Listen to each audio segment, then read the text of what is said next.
What if the most powerful institution on earth has been quietly filing away history's loose ends for 1,000 years? Not burning them, not erasing them, just sealing them behind locked doors, under stone, under ceremony, under the kind of silence that makes even questions feel dangerous. Because deep inside Vatican City, there's an archive that doesn't exist in most people's imagination as a library, but as a border. A place where access isn't granted by curiosity, but by permission. A place where shelves stretch so far that the distance stops feeling like architecture and starts feeling like intent. And here's the unsettling part. Even the documents scholars are allowed to touch often reference other documents they're not allowed to see. Before we go further, if you enjoy stories where history feels slightly unfinished, consider subscribing. And if you're listening from somewhere quiet tonight, leave a comment telling me where you are in the world and what time it is. I like imagining this journey moving across time zones while you drift closer to sleep.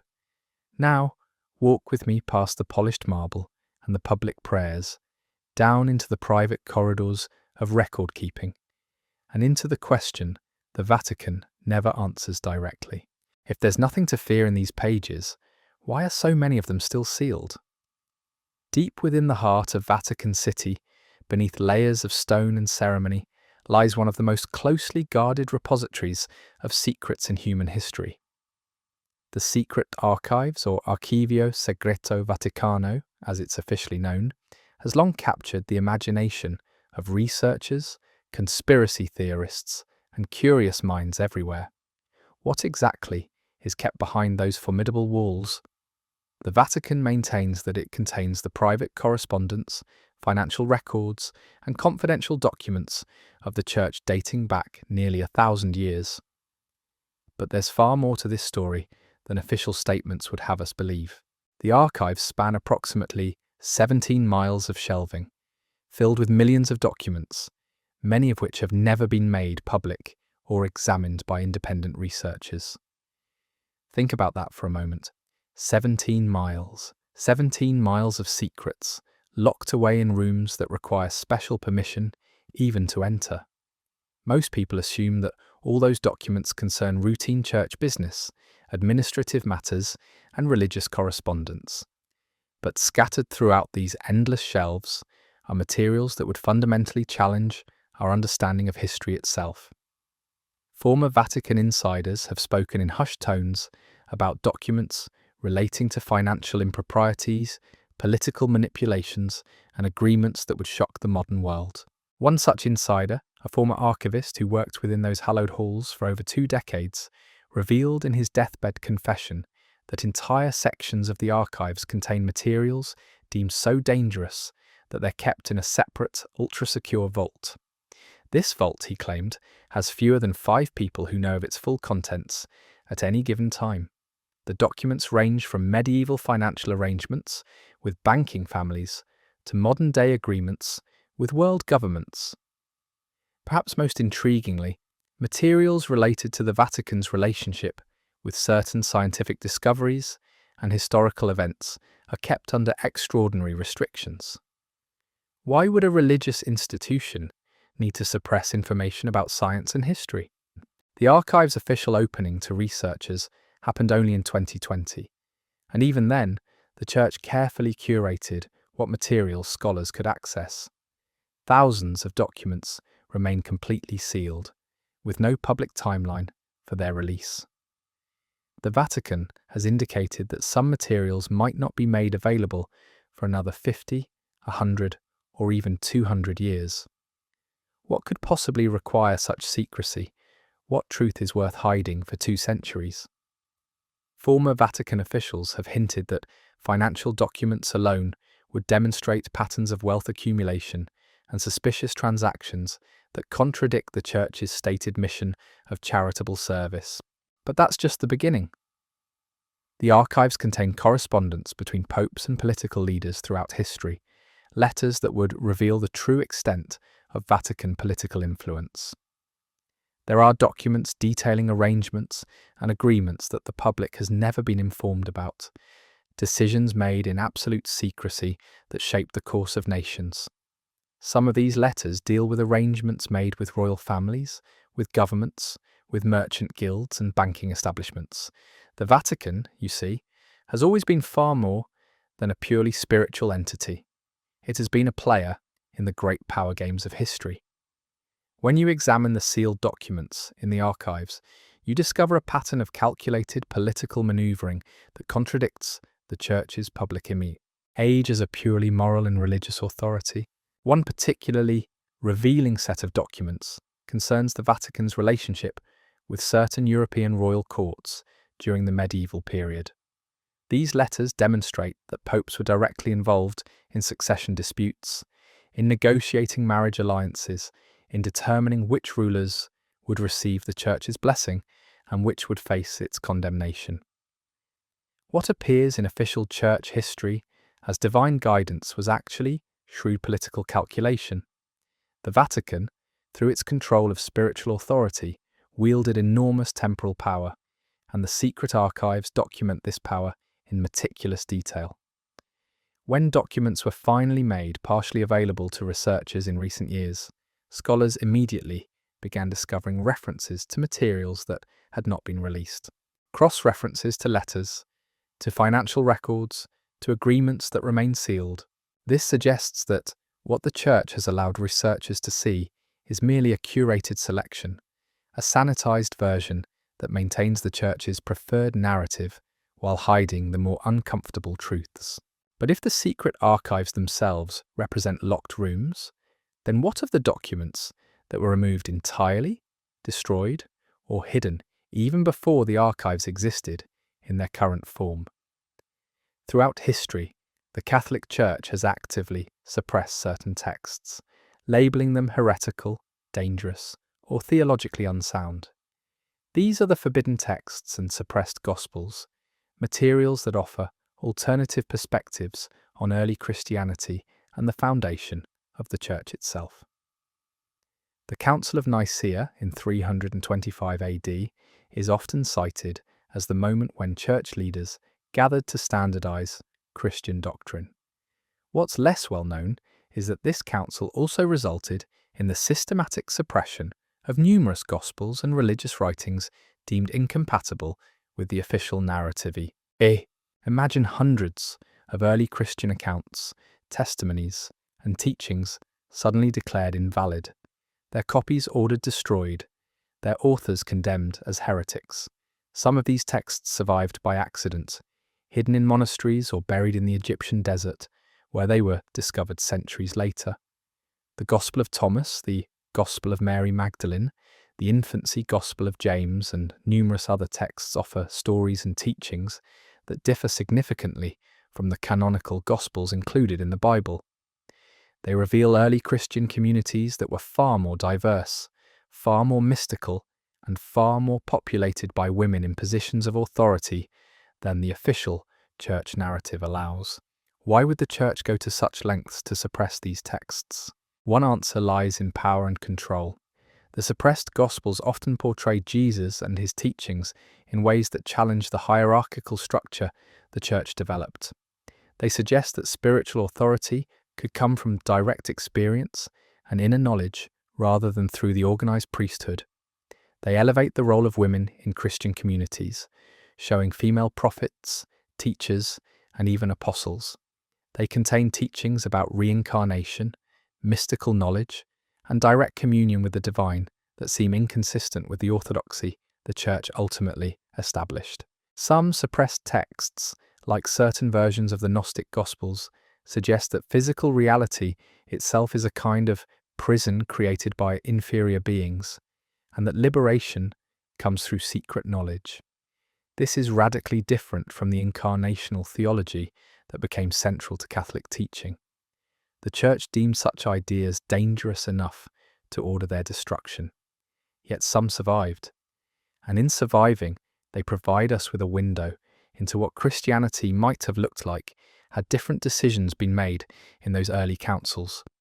Were all the suppressed texts suppressed for sound theological reasons, or were some simply inconvenient to the power structures being established?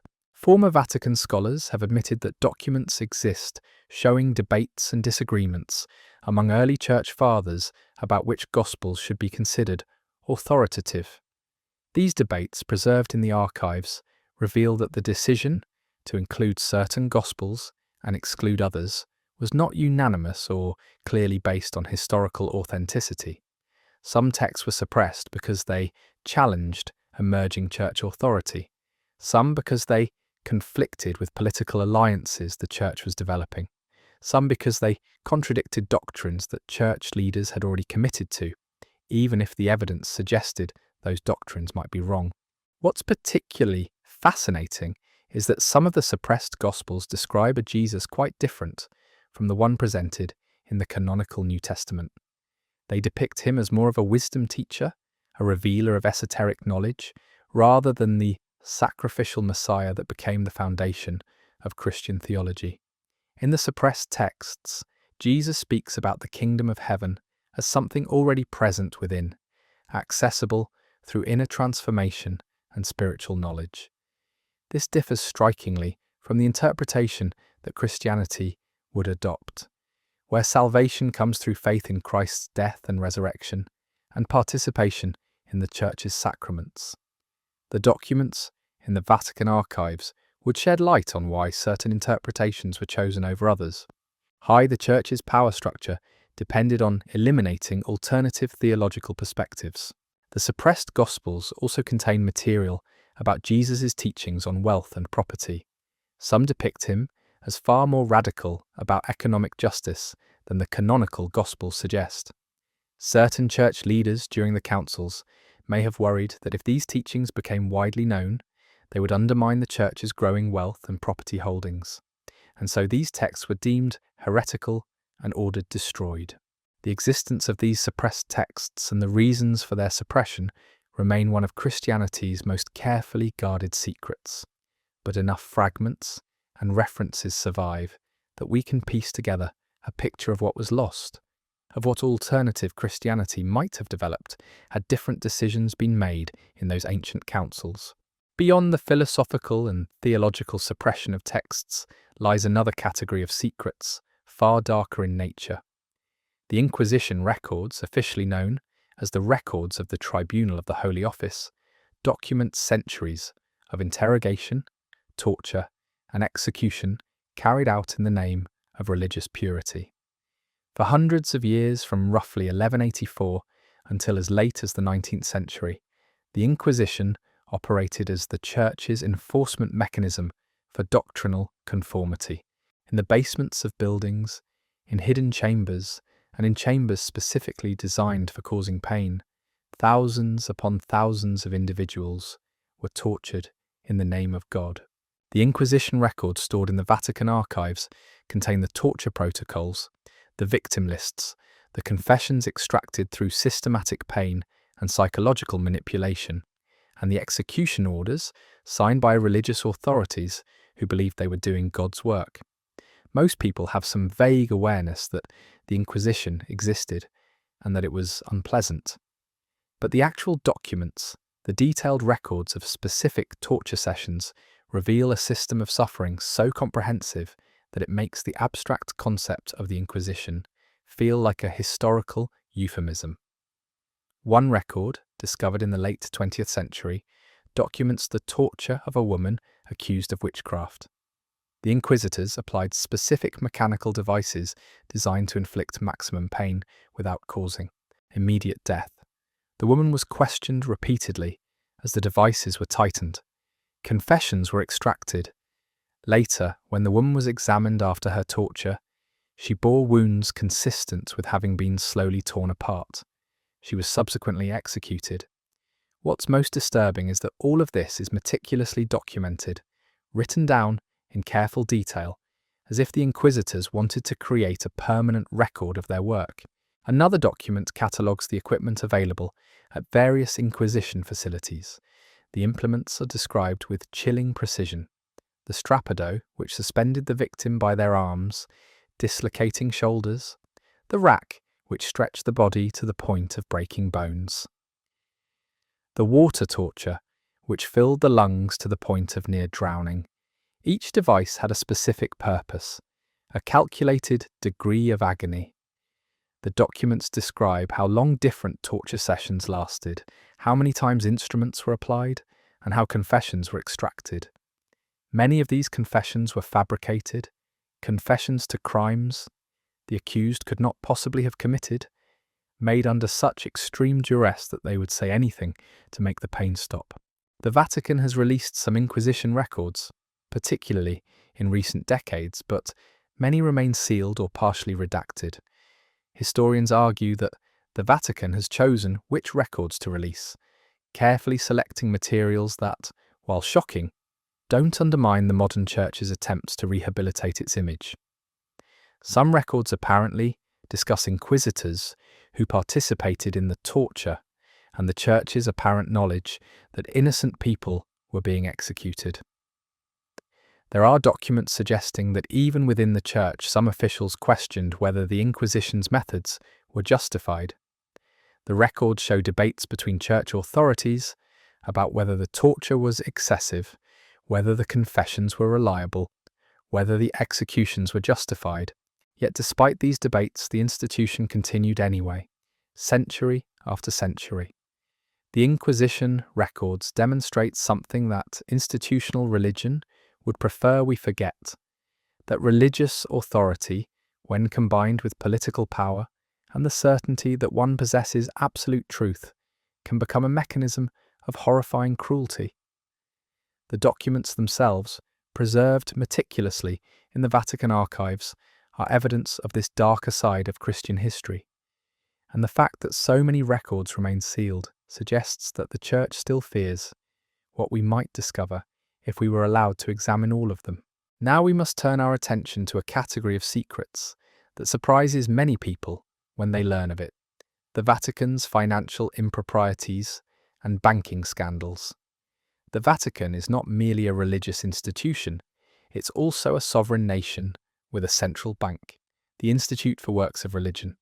For decades, this bank has been at the centre of money laundering scandals, suspicious financial transactions, and arrangements with some of the world's most corrupt figures and organisations. The Vatican bank scandals are not recent inventions or conspiracy theories. They are documented, investigated facts that have implicated priests, monsignors, cardinals, and popes themselves in financial malfeasance.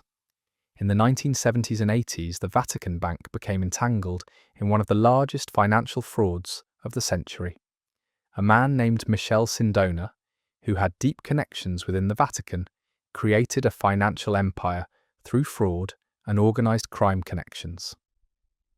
Sindona was an Italian banker with ties to the mafia and to various criminal enterprises throughout Europe. The Vatican Bank not only provided him with banking services, but actively facilitated his money laundering operations. When the scheme began to unravel, Sindona attempted suicide.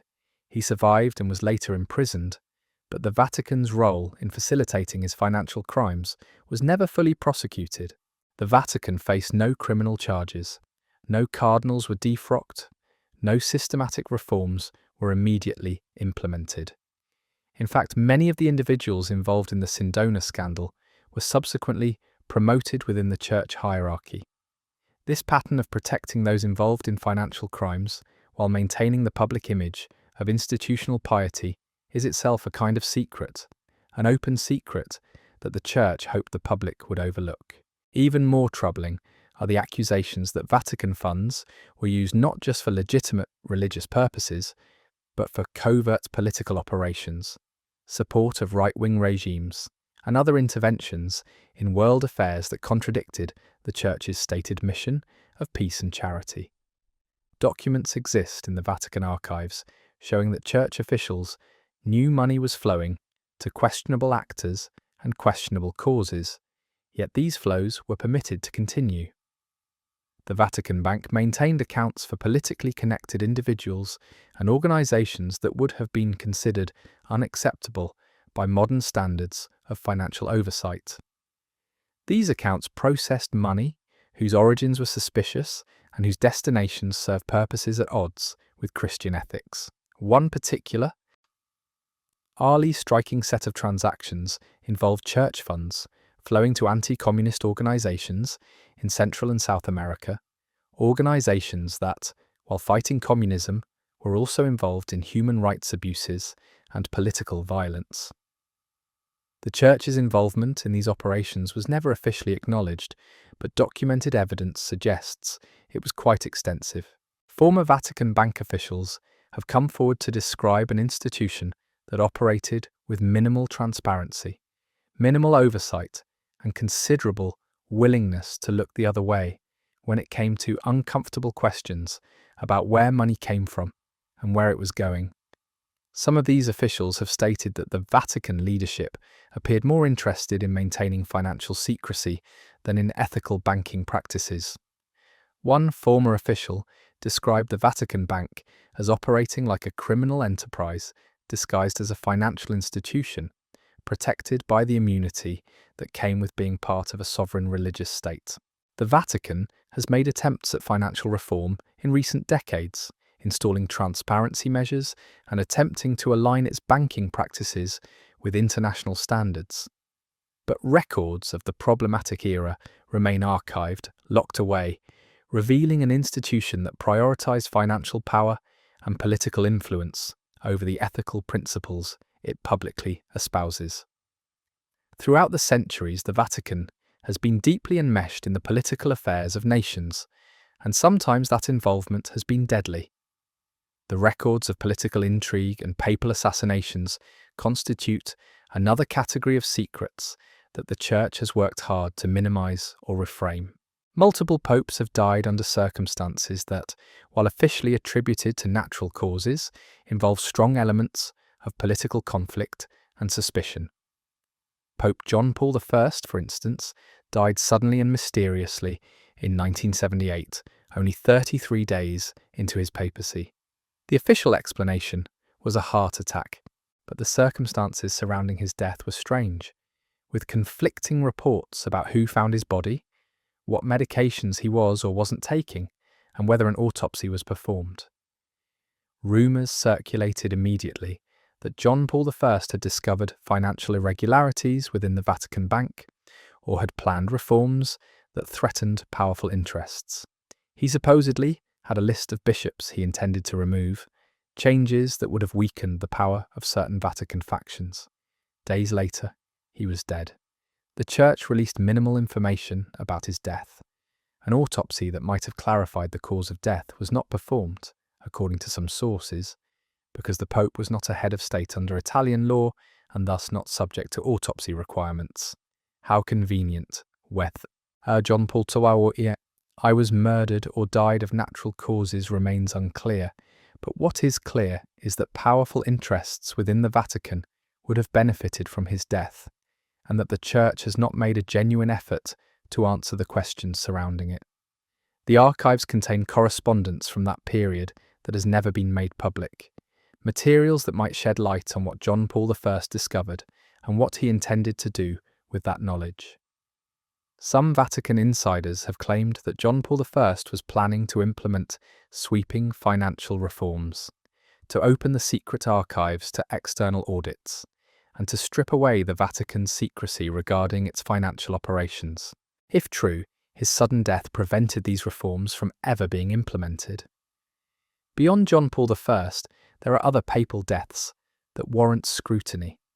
In medieval times, popes died at alarming rates, often under circumstances suggesting poisoning or violence.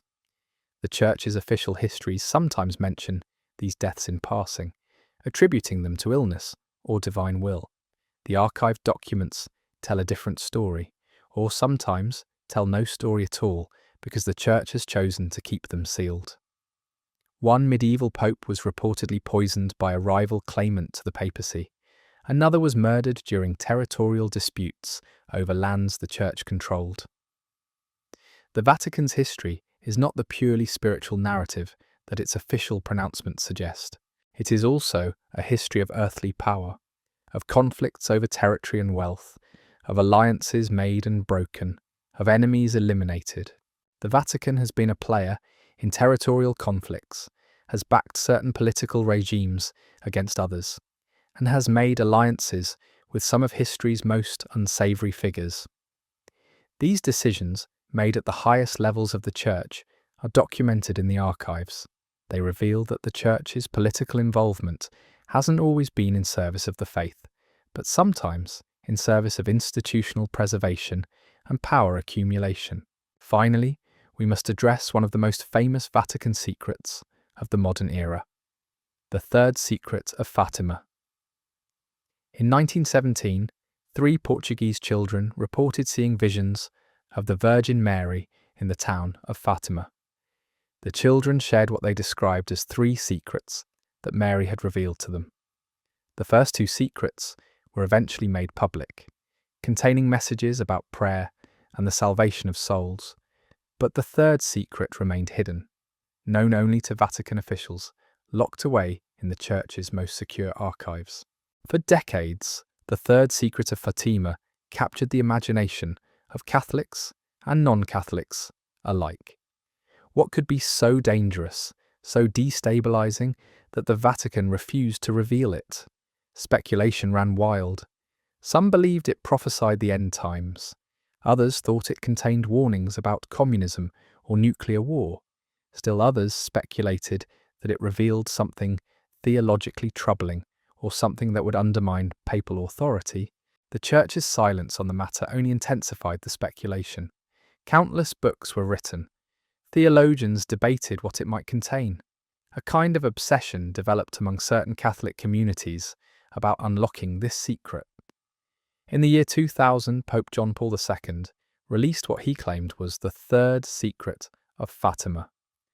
According to his revelation, the secret described a vision of the Pope being shot and other bishops and priests being martyred. It contained an apocalyptic tone, but nothing that seemed to justify nearly 80 years of absolute secrecy.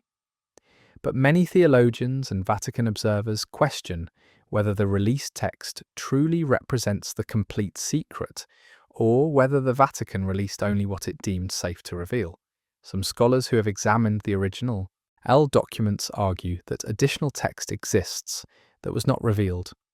Others suggest that the translation provided by the Vatican is not entirely accurate or has been edited for content.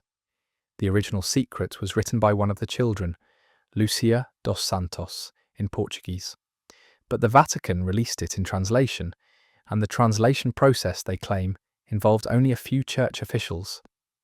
No independent translators were brought in. No verification was sought from the other individuals who might have known what the original text contained. The children who experienced the visions are long dead, unable to confirm or deny the Vatican's version. What we know is that secret correspondence exists in the Vatican archives discussing the third secret, correspondence that has not been made public. We know that church officials deemed the secret important enough to maintain absolute secrecy about it for nearly a century. And we know that the version released to the public was controversial enough that many Christians have never fully accepted it as genuine. Some of the controversy stems from the fact that the released secret seemed to confirm predictions that church officials had already made, as if it had been crafted to match expectations rather than reveal something genuinely unexpected. The Vatican continues to maintain that the complete text has been revealed, but documents in the archives suggest otherwise. Whether the third secret contains prophecy, warning, criticism of church decisions, or something else entirely remains unknown to all but the highest church officials. What remains certain is that the Vatican's handling of the third secret of Fatima exemplifies its approach to information control, revealing only what it deems safe, maintaining secrecy about matters it considers sensitive, and controlling the narrative around sensitive information through carefully managed disclosure. This pattern of selective revelation and maintained secrecy extends throughout all the categories of secrets we have explored. The Vatican controls information about its ancient archives, about its financial operations, about its political alliances, about its role in suppressing alternative theological perspectives, and about its involvement in the machinery of the Inquisition. The Church maintains that this secrecy is necessary. that certain information would be destabilizing, if revealed, that the faithful are better served by not knowing certain truths about their institution. But one might ask whether an institution built on faith would be threatened by truth. One might wonder whether genuine faith requires ignorance. And one might contemplate what an institution reveals by choosing to hide so much. However, the Vatican's relationship with truth has taken many forms throughout history, and some of the most damaging secrets concern its complicity during the horrors of the Second World War. Few institutions possess the reach and influence that the Vatican wielded during the 1930s and 40s, and yet the Church maintained a careful neutrality during the Holocaust, a neutrality that many historians and theologians argue was complicity by another name. What's particularly troubling is that the Vatican archives contain documentation of what Church officials knew, when they knew it, and what they chose not to do about it. The Nazis were remarkably forthright in their intentions toward the Jewish people.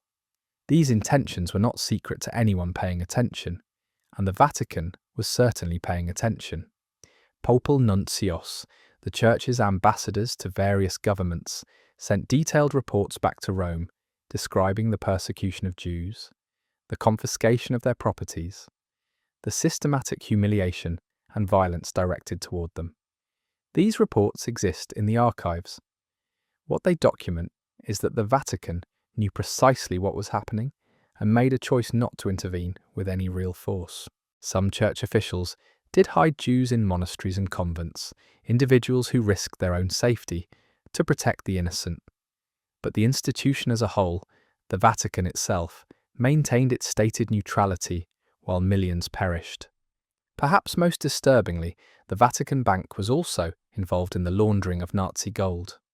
Following the war, investigations revealed that gold looted from Jewish victims, gold melted down from confiscated religious objects, gold stolen from conquered nations had flowed through Swiss banks and into Vatican accounts. The Church claims that the amounts were minimal and that Vatican officials were not fully aware of the gold's origin, but the documents in the archives tell a different story. Correspondence between Vatican bank officials and their counterparts in Switzerland reveals that the Church understood exactly what was happening and chose to profit from it anyway.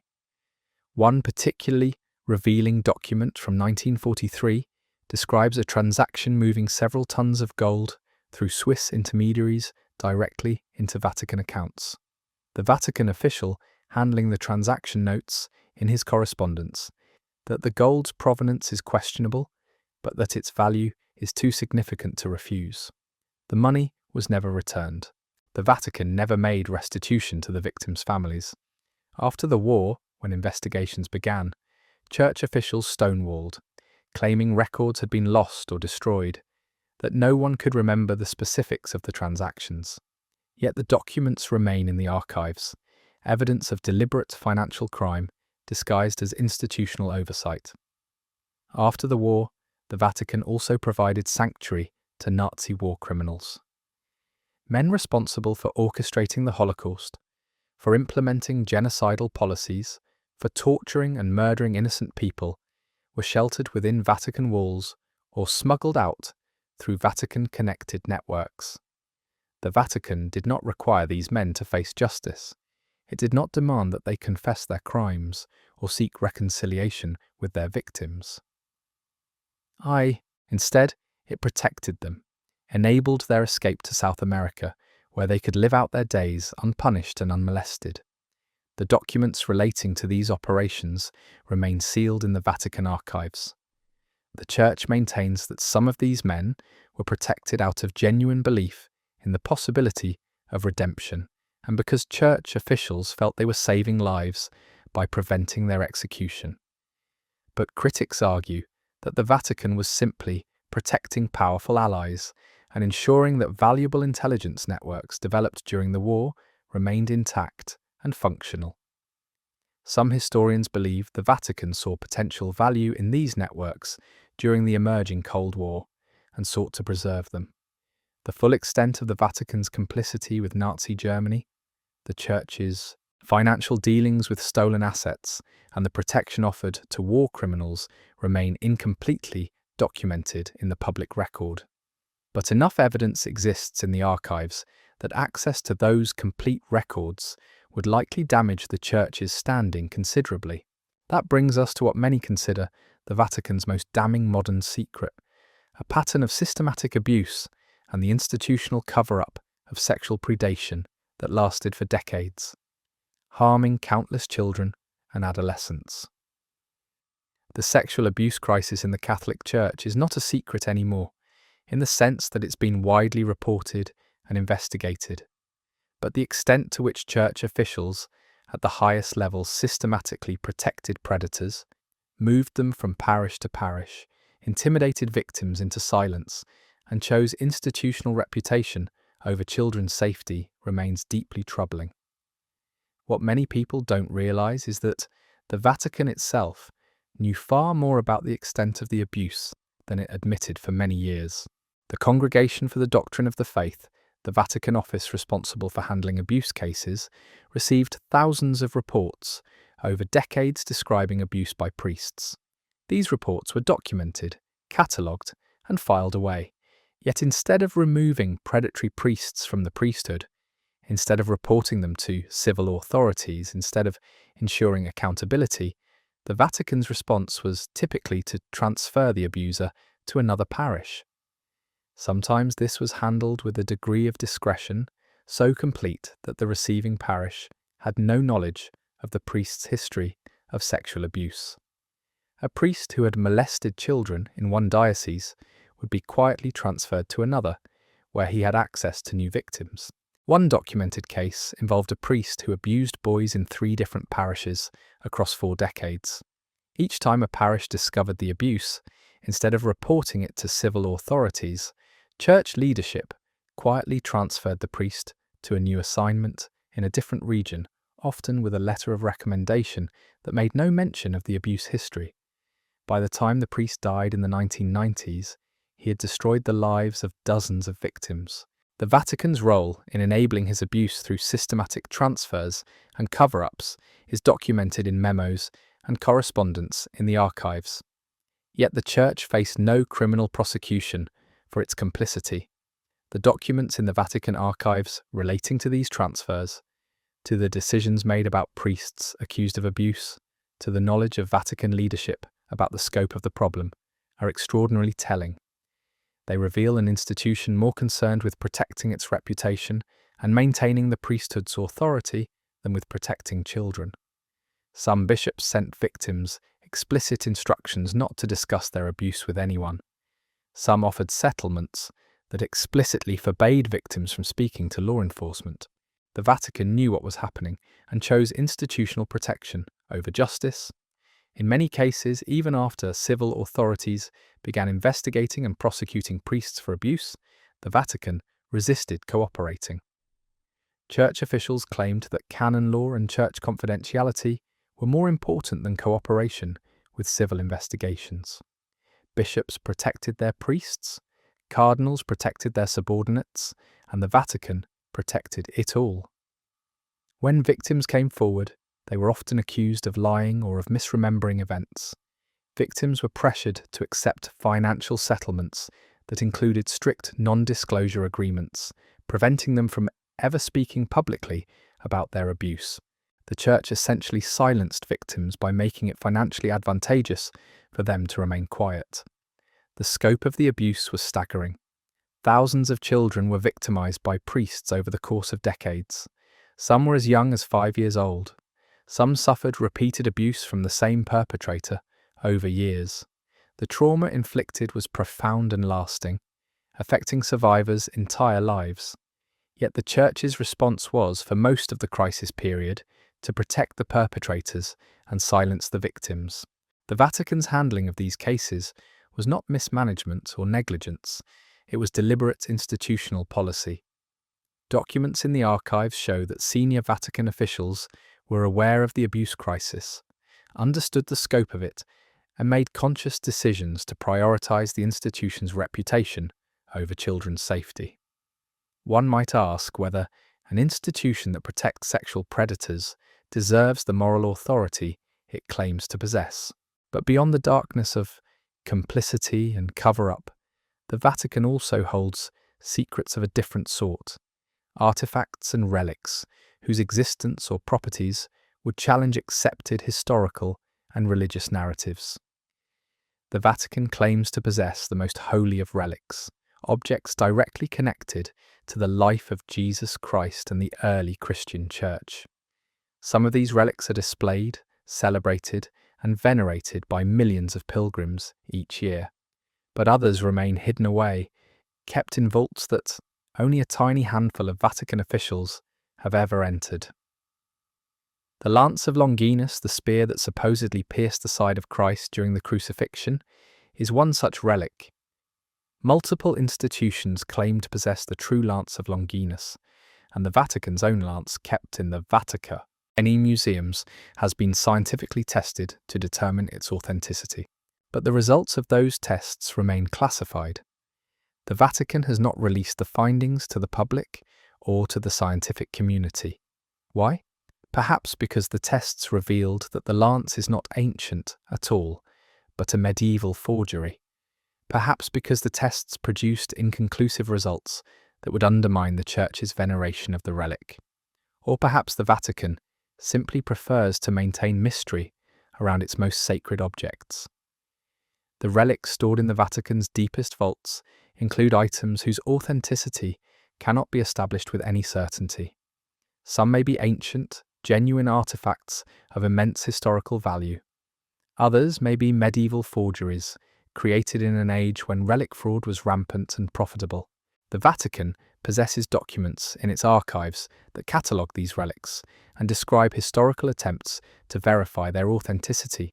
Some of these documents suggest that Church officials have known for centuries that certain venerated relics are not what they claim to be.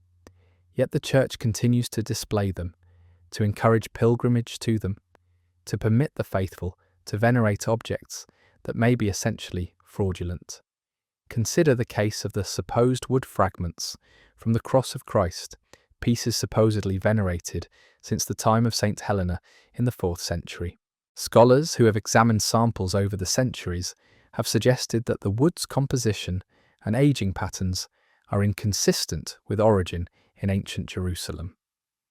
A document in the Vatican archives from the 17th century discusses these inconsistencies but concludes that the pilgrim revenue generated by the relic is too valuable to permit its authentication to become public knowledge.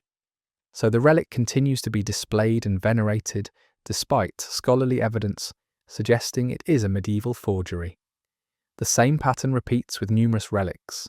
The Vatican seems to prefer maintaining profitable illusions over advancing historical truth. The Vatican also possesses artifacts that are not religious relics but historical documents and objects whose significance would alter our understanding of early Christianity. Some scholars have argued that the Vatican holds manuscripts that predate those used to compile the canonical New Testament, manuscripts that might represent earlier or alternative versions of the Christian text. If such manuscripts exist and are sufficiently different from the canonical versions, they could raise profound questions about the accuracy of the texts that form the foundation of Christian belief. The Church has been extraordinarily protective of its manuscript collections, granting access only to researchers it trusts, only to those unlikely to publish findings that would be embarrassing to the institution. When scholars have been allowed access to certain documents and have discovered information that contradicts Church narratives, the Church has sometimes pressured publishers not to release their findings. The Vatican's attitude toward its artifacts and relics is fundamentally protective of institutional authority rather than advancing human knowledge. Among the vault's contents are records that seem almost bizarre to modern sensibilities, yet which the Vatican treats as entirely serious and worthy of meticulous documentation. The Church maintains an exorcism archives, records of cases in which priests performed exorcisms, supposedly casting out demons possessing afflicted individuals. The existence of these archives might seem like a relic of medieval superstition, yet the Vatican takes demonic possession seriously, and the ritual of exorcism remains an official part of Catholic practice. The exorcism records contain descriptions of cases deemed sufficiently documented and verified to warrant filing in the archives.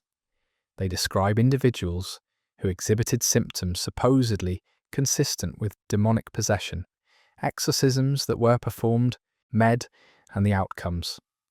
Some cases describe possession by named demons, detailed descriptions of their supposed origins and intentions. Other cases describe individuals speaking in languages they supposedly had no training in, a phenomenon that allegedly provides evidence of possession. The Church has official protocols for determining whether a case of apparent mental illness is actually demonic possession or a psychological condition requiring psychiatric treatment. These protocols are documented in the archives. What's striking about the exorcism records is how they treat the supernatural as a straightforward matter of factual reality. The Church does not debate whether demons exist. It assumes they do. It documents their supposed activities with the seriousness one might apply to medical case histories. Skeptics would argue that the Church's exorcism archives document nothing more than cases of severe psychological disturbance, mental illness being misinterpreted through a supernatural lens.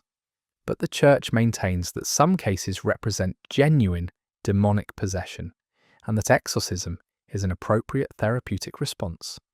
The archives contain cases described in language suggesting that officials believed they were describing genuine supernatural phenomena. One case from the 1980s describes an individual who supposedly manifested knowledge of events and locations the person had no possible way of knowing.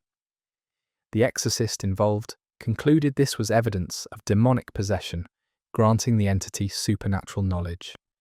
A skeptical investigator might conclude that the individual, UL, had somehow learned the information through normal means, and the exorcist was simply credulous. The Vatican does not release these exorcism records to independent researchers. The Church wants no outside verification of its claims about demonic possession. It maintains these archives as confidential documents, accessible only to Church officials and priests authorized to perform exorcisms. The records serve partially as training materials, showing junior priests what supposedly genuine cases of possession look like and how to respond to them. One sealed case from the 1970s describes a woman who supposedly spoke in ancient Aramaic while possessed. The exorcist concluded this was supernatural knowledge imparted by a demonic entity. Yet a linguistic analysis of the woman's he posed Aramaic, conducted secretly by Church scholars, revealed that she was simply repeating phonetically memorized phrases she had learned from a Catholic radio broadcast that discussed ancient languages. The Church kept these findings confidential rather than release them. The exorcism continued based on false premises, and the woman was subjected to increasingly invasive rituals. Whether she was mentally ill and genuinely needed psychiatric care, or simply a victim of religious exploitation, the Church never allowed independent evaluation. The case illustrates the Vatican's dangerous combination of certainty and secrecy. The Church knows how to perform exorcisms. It trains priests in the ritual. It documents cases. But it does all of this in absolute isolation from secular expertise or scientific scrutiny. In more recent times, the Vatican has accumulated secrets of a different character, as the modern world has intruded upon the Church and forced it to confront challenges it never imagined having to address. The Vatican's response to new information about human history and the natural world has sometimes involved adaptation and sometimes involved desperate efforts to suppress information that contradicts Church doctrine. The Vatican Astronomical Observatory, operated by the Church, has been involved in astronomical research since the 1600s. The Vatican employs astronomers and physicists who are attempting to reconcile faith and science. But the archives contain correspondence showing that certain scientific findings have been treated as diplomatically sensitive, shared only with trusted church officials rather than with the broader scientific community. Some discoveries relating to the age of the universe, to the possibility of extraterrestrial life, to theories about the origins of life on Earth, have been treated as matters of institutional security. The Vatican worries about what might happen if certain scientific conclusions became widely known. What if the age of the universe is considerably greater than historically accepted interpretations of the Bible suggest? What if intelligent life exists elsewhere in the cosmos? The Church's fear is that such discoveries would undermine faith, would cause people to question religious authority. So the Vatican's approach has sometimes been to limit the dissemination of information, to ensure that potentially faith-threatening discoveries are discussed only within controlled circles. In the 1980s, Vatican astronomers discovered evidence suggesting life might have emerged independently in multiple locations in the cosmos. The implications were theologically destabilizing.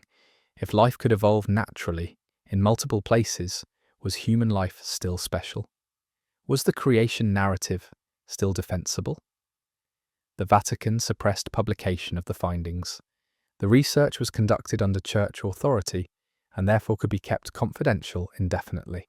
The scientists involved were forbidden from sharing their conclusions with the broader astronomical community. Some grew frustrated with the restrictions and eventually left their posts, but the findings remain locked away. The Vatican continues to employ scientists while constraining their ability to share discoveries with the world. This is not the role of a scientific institution, but rather a controlling entity using science for institutional purposes, while suppressing findings that threaten official doctrine.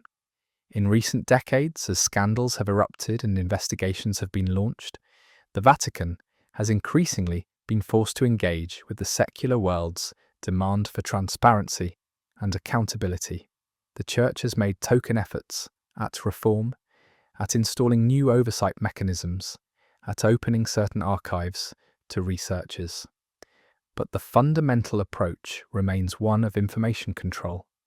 The Vatican shares what it feels safe sharing, it withholds what it feels must remain hidden, and it continues to view itself as the ultimate arbiter of what truth the faithful should be permitted to know. I should tell you that my decision to speak now, to reveal what I know about the Vatican's secrets, comes from decades of experiencing the institution from within. I was a priest for 32 years before my crisis of faith led me to walk away from the Church. During my years in the priesthood, I served in various capacities, including work that brought me into contact with sensitive institutional information. I was ambitious in those early years, eager to advance within the church hierarchy. My ambition made me complicit in things I would later come to deeply regret. I saw firsthand how the church handles information deemed sensitive. I witnessed the machinery of cover-up operating, the pressure applied to silence people who threatened to disclose uncomfortable truths. I participated in that machinery myself, something I'm deeply ashamed of. I rationalized it as serving the greater good of the church, but I understand now that I was simply enabling institutional corruption and protecting perpetrators rather than protecting the innocent. One memory that haunts me involved a young man who came to me in the confessional. He had been abused by a priest when he was a child. He was carrying tremendous shame and pain.